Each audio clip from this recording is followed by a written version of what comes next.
Actuellement, nous sommes certainement dans la ville la plus agréable au monde, la ville de Tchang, avec un monsieur exceptionnel que vous allez découvrir tout de suite, que vous connaissez déjà de toutes les façons. Nous sommes venus lui rendre visite et je comprends maintenant pourquoi il est aussi créatif, parce qu'il vit dans un cadre agréable. Donc là, il est certainement reconnu. Le tout-puissant Tami Jardin. On est chez lui à Tchang. Moi, je comprends maintenant pourquoi tu as l'inspiration. Il fait froid, voilà. Le climat est magnifique. Donc, tu vois comment ton thé a changé, non? Regardez vous-même. Est-ce qu'il ne faut pas venir vivre à Tchang au final? Voilà. Oh, c'est magnifique, Tami, gars. C'est magnifique. On est venu avec toute l'équipe. Le thé a changé. Oui. On est venu avec le cordeau de la Startup Academy à Douala, Dylan. Oui.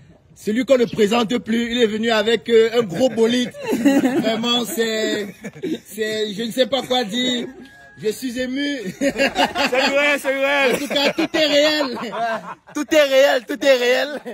Le cordon de la Startup Academy à Tchang, Stéphane. Et voilà. Tami nous a donné quelques astuces terribles qu'on va appliquer dans quelques années. Et est-ce que Tami a un mot à dire? Juste ému de voir toute la team Dylan, les cordeaux quoi. Le directeur de Njoka. Oui. Non, c'est un réel plaisir. Voilà les gars, ils sont à Labzeng. Direction c'est réel. Vous voyez comment on a hissé Labzeng. Donc c'est pour dire que ce sont les hommes qui font les territoires. Vous voyez, donc, on n'a pas vocation à fuir nos villages. C'est au village qu'il y a tout. C'est au village qu'il y a de la richesse. Parce que moi, je me soucie beaucoup de vous. Je demande comment vous faites pour vivre à Douala. Comment vous faites? Comment vous laissez un climat comme celui-ci pour aller vivre à Douala? Là où il fait froid, dans la chaleur. Vous achetez l'eau au quotidien. Nous, on va au Marigot, gars. Non plus. Non, ça c'est clair. On coupe le bois au champ. La banane, ça sort du champ. Donc... Tout est naturel quoi. Tout est naturel. Mais Tami, hier même on était en train de discuter avec les autres, je leur disais, l'université de Tchang est certainement l'une des universités les plus performantes en Afrique centrale. J'ai lu l'article. Oui. Et hier on essayait un peu de voir quelles sont les raisons pour lesquelles les étudiants qui sont à Tchang s'en sortent mieux par rapport aux autres. Et tu prenais l'exemple sur les cordeaux de la Startup Academy. Tu vois, on a le cordeau de Tchang qui est à Tchang, voilà, qui est un puissant, qui a fait l'université de Tchang. Voilà. On a le cordeau de la Startup Academy de Douala, qui est là, qui a fait l'université de Tchang aussi.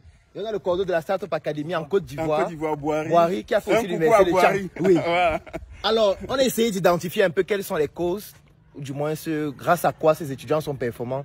La première chose, c'est le climat, parce que c'est reconnu scientifiquement que lorsqu'on étudie dans un climat qui est plus froid, qui est plus frais, le cerveau est plus performant. Exactement. Contrairement à être en train d'étudier à voir la douase. La douase. Quel éventail. Donc, premier critère, c'est le froid. Deuxième chose maintenant, c'est l'environnement. Parce qu'il n'y a pas trop de distractions ici dans la ville de Tchang. Donc quelqu'un ne va pas aller au bar. Parce que si on prend peut-être l'exemple de la ville de Douala, où l'université de Douala est encerclée par les bars, encerclée par les snacks, encerclée par les boîtes de nuit. Ça fait en sorte que l'étudiant, pendant qu'il est en train de composer, dès qu'il sort, il est dans les bars une fois. Alors qu'ici, un étudiant, quand il est en fac, quand il sort, il n'y a pas grand chose à faire, il rentre à la maison. L'autre critère qu'on avait identifié, c'était le fait que, voilà, on est dans une ville dans laquelle on retrouve beaucoup de personnes qui viennent de beaucoup d'autres villes, de beaucoup d'autres pays aussi, et qui se retrouvent donc ici. Et on fait beaucoup de pratiques aussi ici, surtout les personnes qui font des filières comme la FASA, où les gens sont au champ, puisqu'on est d'abord au village. Donc les gens sont au champ tous les jours, les gens cultivent, donc on a la possibilité de réellement corréler la pratique à la théorie. Et moi, je recommande vraiment à tous les étudiants de venir fréquenter à Tchang. Non, ça c'est vraiment. C'est la meilleure ville, c'est la meilleure. Alors, quand tu as Yaoundé, le soleil, les maux de tête, les embouteillages, il n'y a pas les embouteillages ici. Les klaxons de moto. Seulement à Douala, c'est la magie. Les taximans de Douala, vraiment un chapeau. Ces gars, j'ai l'impression qu'ils ont les photocopies d'eux-mêmes à la maison. Ainsi, ils roulent comme les malades. Mais Stéphane, est-ce qu'il y a un autre secret de la ville de Tchang que tu veux nous donner? Non, le secret, c'est ce que vous avez d'abord bien cité, que ce soit l'aspect du froid qui nous laisse la possibilité d'apprendre à chaque moment, parce qu'il ne fait pas chaud, et que tu rentres, tu es dans le confort naturel et tu as la facilité à pouvoir travailler sur plusieurs aspects. Maintenant, de l'autre côté, on a le calme. Tout est calme à l'entrée campus, il n'y a pas les snacks. Il n'y a pas, en fait. Ce qui fait que, ok, quand tu quittes de l'amphi, tout ce que tu dois faire, c'est rentrer chez toi. Il n'y a pas le désordre et ça te laisse la possibilité de travailler, tu es au calme. Et du coup, pourquoi ne pas être, j'ai envie de dire, pourquoi ne pas profiter de tout cela pour être excellent sur le plan éducatif, quoi. Oui. Donc, il y a cela qui entre tellement en jeu. Moi, pas ça, j'aimerais dire la compétitivité. C'est extrêmement important à Tchang. Moi, je me rappelle lorsque je viens à Tchang pour la première fois, parce que moi, je viens de Bétois. Et à Bétois, je veux dire, j'étais pratiquement le meilleur dans l'établissement et partout où je suis passé. Sauf que quand j'arrive à Tchang, c'est où je vois qu'il y a compétition et compétition. Les gars de Tchang sont violents, ils sont brutaux. Ce qui fait que de premier que j'étais tout le temps, je suis devenu troisième et ainsi de suite. Donc les gars, il y a la compétition. Quand tu viens, si tu comprends que si tu ne travailles pas, tu vas t'assortir en fait. Parce que les gars sont brutaux, que ce soit sur la théorie, que ce soit sur la pratique, c'est trop violent. C'est violent. Mais monsieur Daryl Kande, vous qui avez formé pratiquement tous les coordonnateurs, parce que si on voit Dylan... Non, il faut le préciser, c'est important.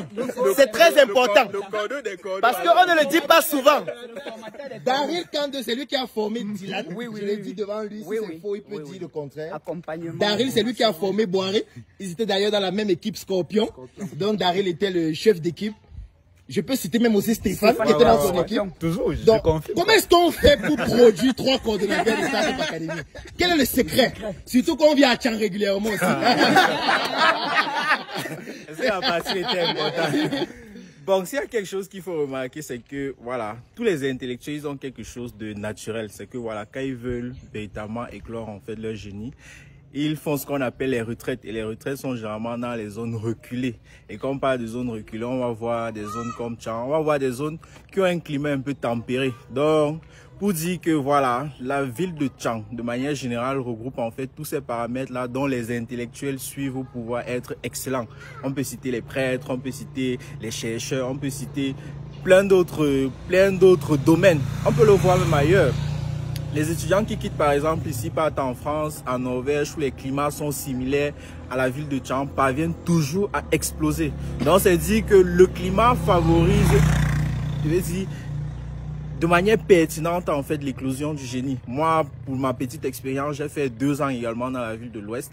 Et voilà, c'était pareil. Donc on était toujours en compétition et on était toujours parmi les meilleurs. Ça, il faut quand même le reconnaître. Donc, je ne peux que recommander aux gens de venir dans ce type de climat, surtout pour étudier. Maintenant, en ce qui concerne l'aspect formation, quand on marche avec des génies, forcément, on est obligé de...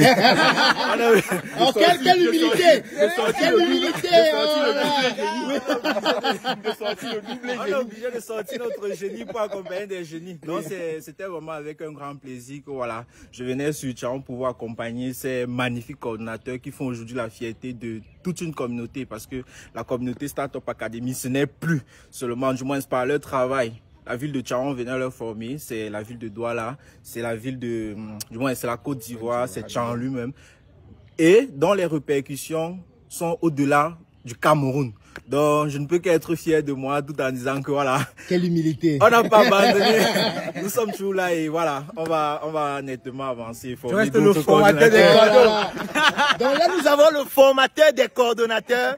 Et peut-être quelque chose qu'il faut préciser aussi, c'est le fait que dans des pays comme la France, les vacances, c'est pendant la période où il fait le plus chaud. Parce qu'on estime que quand il fait chaud, il ne faut pas étudier en fait. Sauf que chez nous, les vacances, c'est quand il fait froid. Donc ça veut dire qu'on demande aux élèves et aux étudiants d'étudier quand la tête chauffe. Et quand le climat est plus froid, on leur dit allez en vacances, allez vous reposer. Est-ce que ce pays peut se développer? Est-ce que c'est possible? Mais Tami, toi tu t'es installé à Tchang. Mais pourquoi? Est-ce que tu as des raisons valables de t'installer au village? Bien évidemment, j'ai déjà commencé à donner ces raisons-là. Au village, je n'achète pas de l'eau. Le bois est gratuit. Donc, le terrain est gratuit, la maison est gratuite. Donc, tout est gratuit en fait. Pour dire quoi? Pour dire qu'il y a des gens qui vivent le martyre dans les grandes villes et ont honte de retourner au village. Au village. Non, il faut que les gens comprennent. Mais Tami, pour ne pas te couper, les gens disent qu'au village, il y a la sorcellerie. Quelle sorcellerie? Il y a le femme-là. La sorcellerie là, ce sont eux. C'est ceux qui pensent. En fait, les vrais sorciers sont ceux qui pensent comme ça. Mais nous sommes là depuis. Là. Hein? Mais ils vont dire que c'est vous les sorciers. Pourquoi les sorciers là ne nous voient pas? Non, ils disent que c'est vous. Nous sommes invisibles. Hein? Nous sommes invisibles. Non. Au village, vraiment, il y a tout au village, vraiment. Il y a tout au village.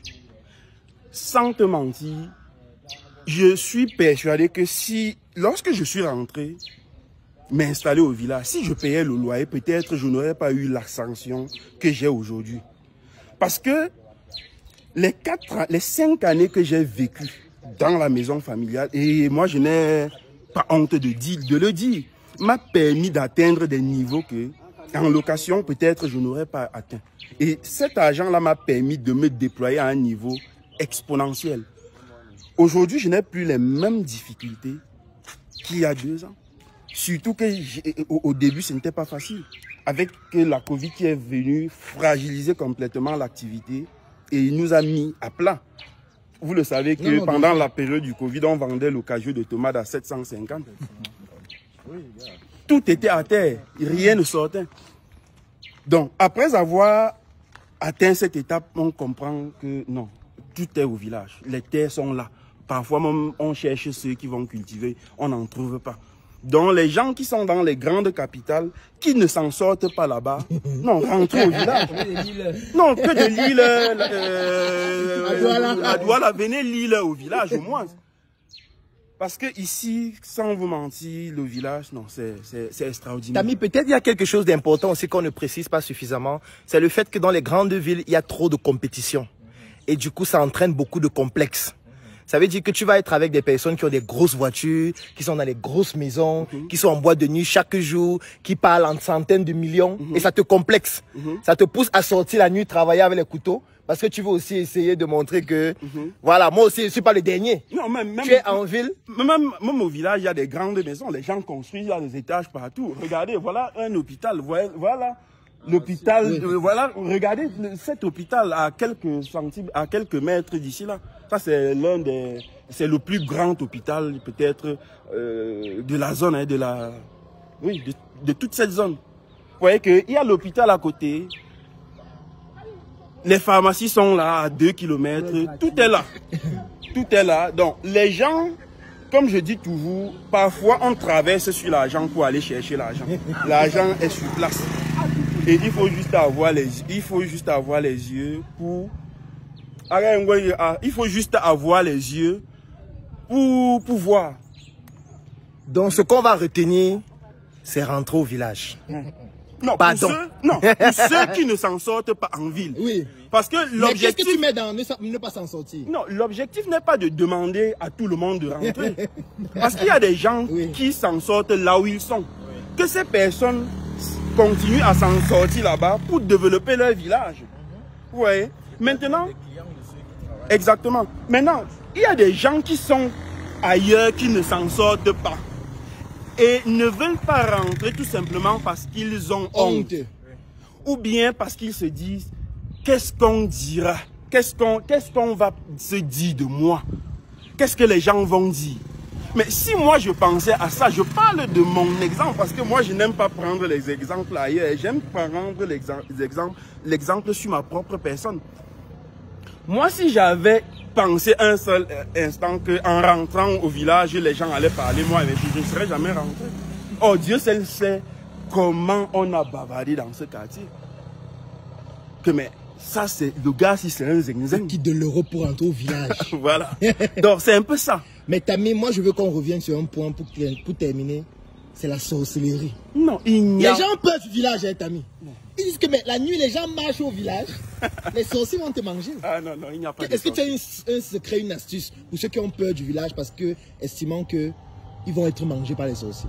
Il n'y a pas de sorciers. Toute société qui est en voie de développement misérable, dans toute société en voie de développement, il y a toujours les sorciers. C'est-à-dire que des gens qu'on accuse et qui n'existent même pas.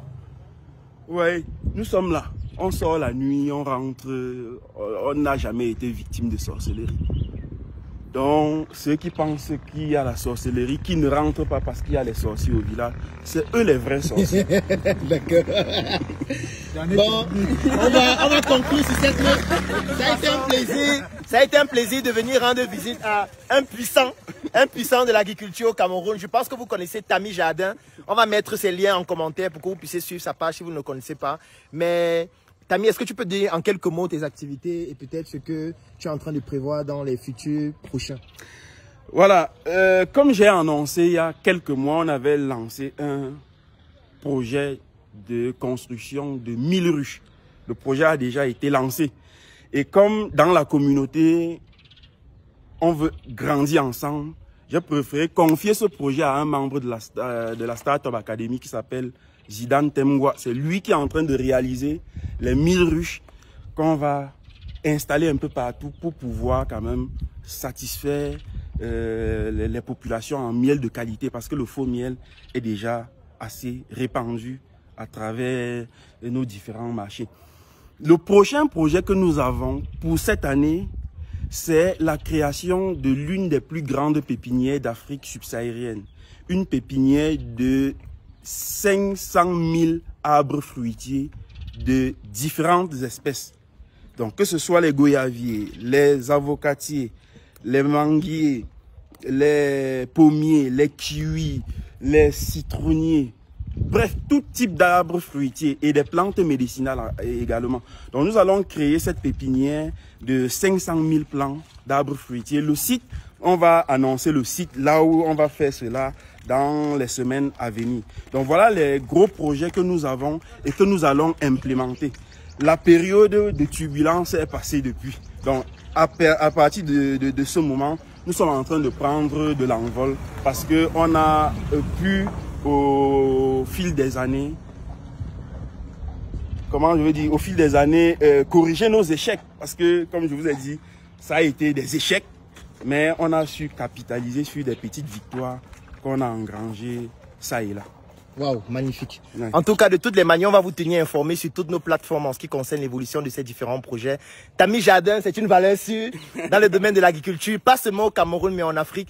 Gars, merci mon frère. Merci aussi à vous. Magnifique. Merci. Magnifique. Alors, le formateur des cordeaux, le cordeau de Tchang, le cordeau de la Startup Academy à Douala. Nous, on va prendre la route directement. On est escorté par le DG qui a décidé de mettre à notre disposition ce bolide. Tout est réel, hein? Tout est réel. Tout est réel. On peut toucher du doigt, c'est pas du virtuel. Voilà, donc on va prendre la route directement, Tammy. Donc on se donne rendez-vous dans quelques semaines pour avoir l'actualité sur la suite. Voilà, et en plus, rendez-vous. Oui, en Côte d'Ivoire. Non, déjà, oui. Le 24 et le 25 de ce mois. Oui. Nous allons faire la 11e session de formation des nouveaux apiculteurs professionnels africains. Donc c'est du 24 au 25. Le 26, je prends mon équipe prend le vol pour la Côte d'Ivoire pour la formation en apiculture et en agriculture. Donc le premier jour, nous allons faire la formation en Côte d'Ivoire au siège de la Startup Academy sur les techniques pour devenir un apiculteur professionnel. Et le deuxième jour, nous allons parler de la culture intensive de la banane plantée et de la banane douce. Nous parlerons également de la création intensive des vergers et de tout type de culture maraîchère pour permettre à tout un chacun de pouvoir avoir un espace, un petit espace et de maximiser sur les récoltes dans cet espace-là. Donc, j'attends la belle famille le 30, le 29 et le 30 à Abidjan. D'accord, magnifique. Je tiens à préciser qu'à Abidjan, le siège de la Startup Academy, c'est à la Riviera Palmeraie, juste près du top bâtiment après barrage. Donc, pour tous ceux qui souhaiteraient bénéficier de cette formation-là, durant cette période, écrivez en commentaire, nous allons vous contacter et vous mettre en relation avec Tammy Jardin pour que vous puissiez participer à cette formation exceptionnelle. On se donne rendez-vous demain pour une nouvelle chronique. À ciao. Aisance, délicatesse, athétisme, c'est du sur mesure. Les avocats me regardent parce que tout le linge a été fait sur mesure.